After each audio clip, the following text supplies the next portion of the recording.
विधायिका में मंत्रियों की सदस्यता, प्रधानमंत्री या मुख्यमंत्री का नेतृत्व, निचले सदन लोकसभा या विधानसभा का विघटन। भारतीय संसद ब्रिटिश संसद की तरह एक संप्रभु निकाय नहीं है। भारत की संसदीय सरकार में निर्वाचित राष्ट्रपति संवैधानिक मुखिया होता है। देश के संविधान के 75 साल पूरे होने पर पुरानी संसद के सेंट्रल हॉल में विशेष कार्यक्रम हुआ।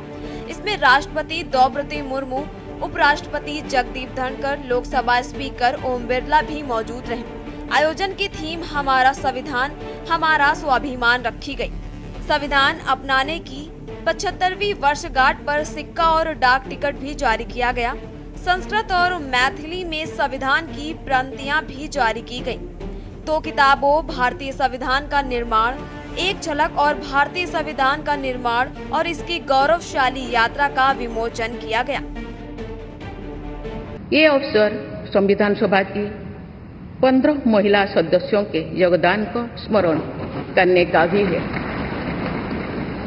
हमें उन अधिकारियों के अमूल्य योगदान को भी याद रखना चाहिए जिन्होंने नेपथ्य में रहकर काम किया। वुमेन लेड डेवलपमेंट की सोच को यथार्थ रूप देना सामाजिक न्याय के संवैधानिक आदर्शों को प्राप्त करने के लिए अनिवार्य है। नारी शक्ति बंधन अधिनियम द्वारा हमारे लोकतंत्र में महिला सशक्तिकरण के एक नए युग की शुरुआत की गई है। हमारा संविधान एक जीवंत और प्रगतिशील दस्तावेज है। बदलते समय की मांग के अनुसार नए विचारों को अपनाने की व्यवस्था हमारे दूरदर्शी संविधान निर्माताओं ने बनाए थे। राष्ट्रपति के संबोधन की बड़ी बातें। 75 साल पहले संविधान सदन के इसी सेंट्रल हॉल में आज ही के दिन संविधान सभा ने संविधान निर्माण का बहुत बड़ा काम किया था। संविधान हमारे देश का सबसे पवित्र ग्रंथ है। हमारा संविधान सामूहिक और व्यक्तिगत स्वाभिमान को सुनिश्चित करता है। ये अवसर संविधान सभा की 15 महिला सदस्यों के योगदान को भी याद करने का भी है।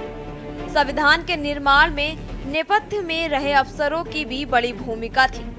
बीएन राव संवैधानिक सभा के सलाहकार थे। पिछले कुछ वर्षों के दौरान सरकार ने पिछड़े वर्गों के लिए कई कदम उठाए हैं। उन्हें पक्का घर, खाद्य सुरक्षा मिल रही है। भारत में विश्व स्तर का इंफ्रास्ट्रक्चर बनाया जा रहा है। संविधान सभा के अध्यक्ष डॉक्टर राजेंद्र प्रसाद और प्रारूप समिति के अध्यक्ष डॉक्टर भीमराव अंबेडकर संविधान निर्माण की यात्रा का मार्गदर्शन किया। बाबा साहेब अंबेडकर ने संविधान में प्रगतिशील और समावेशी समाज की बात अंकित की है। आपको बता दें कि आयोजन में पहली बार पीएम नरेंद्र मोदी और लोकसभा में विपक्ष के नेता राहुल गांधी एक साथ ही एक ही मंच पर बैठे नजर आए। बता दें कि संविधान सभा ने 26 नवंबर 1949 को भारत का संविधान पारित किया था। सामाजिक न्याय एवं अधिकारिता मंत्रालय ने 19 नवंबर 2015 को एक अधिसूचना में 26 नवंबर को हर साल संविधान दिवस के तौर पर मनाने की बात कही थी। भारतीय संविधान की विशेषताएं। संविधान की संघीय विशेषता के अंतर्गत द्वैध शासन प्रणाली, लिखित संविधान, शक्तियों का विभाजन, संविधान की सर्वोच्चता, कठोर संविधान, स्वतंत्र न्यायपालिका और द्विशासनी जैसी विशेषताएं पाई जाती हैं। संविधान को खास बनाती विशेषताएं। सबसे लंबा लिखित संविधान, विभिन्न स्रोतों से लिया गया संविधान, संगठनात्मक एवं एकात्मक का मिश्रण, सरकार का संसदीय स्वरूप, संसदीय संप्रभुता और न्यायिक सर्वोच्चता, कानून का शासन, एकीकृत और स्वतंत्र न्यायपालिका, मौलिक अधिकार, राज्य के नीति निर्देशक सिद्धांत, मौलिक कर्तव्य, धर्मनिरपेक्षता। आपको बता दें कि संविधान सभा ने 26 नवंबर 1949 को संविधान को अपनाया था। बाद में इसे 26 जनवरी 1950 को लागू किया गया। सामाजिक न्याय एवं अधिकारिता मंत्रालय ने 19 नवंबर 2015 को एक अधिसूचना जारी की थी। इसमें कहा गया था कि 26 नवंबर को हर साल संविधान दिवस के तौर पर मनाया जाएगा।